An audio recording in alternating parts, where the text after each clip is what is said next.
మీరు కనుక ఈ వర్కౌట్ చేయకపోతే మీ చెస్ట్ అనేది ఎప్పటికీ గ్రోత్ అవ్వదు.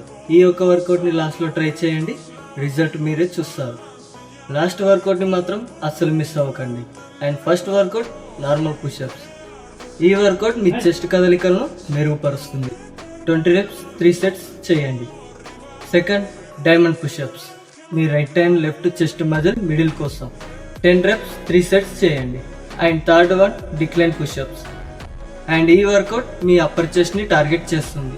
బాడీని స్ట్రైట్గా పెట్టి కంట్రోల్గా పుష్ చేయండి. ఇది కూడా 10 reps 3 sets చేయండి.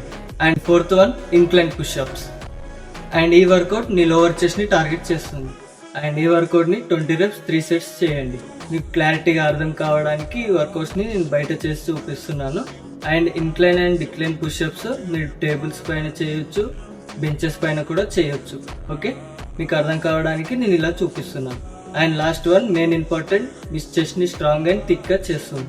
అండ్ ఈ వర్కౌట్ మాత్రం లాస్ట్లోనే చేయండి. ఓకే, ఈ వర్కౌట్ని సైడ్ షిఫ్ట్ పుషప్స్ లేదా డైనమిక్ డైమండ్ పుషప్స్ అని కూడా అంటారు.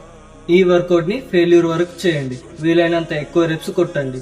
మీరు సెట్స్ వైజ్గా కూడా పెట్టుకోవచ్చు, అది మీ ఇష్టం. అండ్ ఇప్పుడు చెప్పిన వర్కౌట్స్లలో ప్రతి సెట్కి 5 to 10 seconds గ్యాప్ ఇవ్వండి. 3 to 4 minutes ఇవ్వాల్సిన అవసరం లేదు. ఫర్ ఎగ్జాంపుల్ నార్మల్ పుషప్ చేస్తున్నారు, ఫస్ట్ 20 reps 1 set అవుతుంది, 5 to 10 seconds గ్యాప్, అండ్ మళ్ళీ రిపీట్ చేయండి. అండ్ నెక్స్ట్ వీడియో ట్రైసెప్ వర్కౌట్తో కలుద్దాం. See you tomorrow.